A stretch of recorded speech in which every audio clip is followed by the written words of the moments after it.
L'osmie, ou abeille solitaire, est l'une des premières abeilles de l'année à sortir dès les beaux jours de mars, après une sorte d'hibernation de 10 mois. Contrairement à l'abeille domestique, elle ne suit aucune hiérarchie, car il n'y a pas de reine. Bien qu'elle puisse nicher parfois en petits groupes dans des abris artificiels, chaque osmie reste indépendante. Ces abeilles sont réputées pour leur docilité. Chaque œuf est pondu dans une cellule, où un mélange de nectar et de pollen sert de nourriture aux larves. Plusieurs cellules sont confectionnées, allant du fond de la galerie jusqu'à son entrée.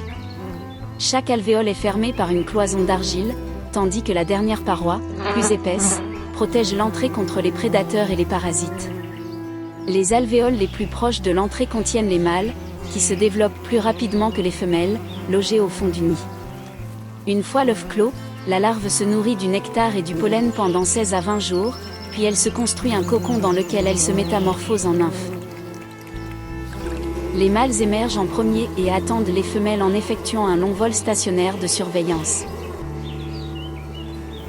Le rôle des mâles se limite à la reproduction, mais vivent moins longtemps que les femelles. Dès la sortie de celle-ci, le mâle se précipite sur elle, et le couple tombe à terre pour un accouplement interminable.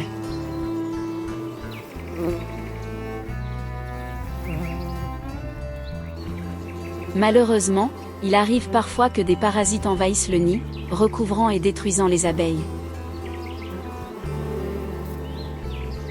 Les osmies, ces héroïnes méconnues de la nature, ont besoin de notre aide. Souvent appelées abeilles solitaires ou sauvages, elles jouent un rôle vital en pollinisant 80% des plantes à fleurs, prouvant leur efficacité bien supérieure à celle des abeilles domestiques.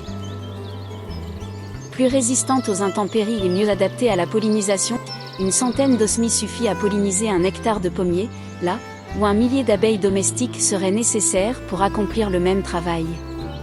Et pourtant, ces petites travailleuses, si indispensables à notre écosystème, sont aujourd'hui gravement menacées. Protégeons-les, car leur survie est intimement liée à la nôtre.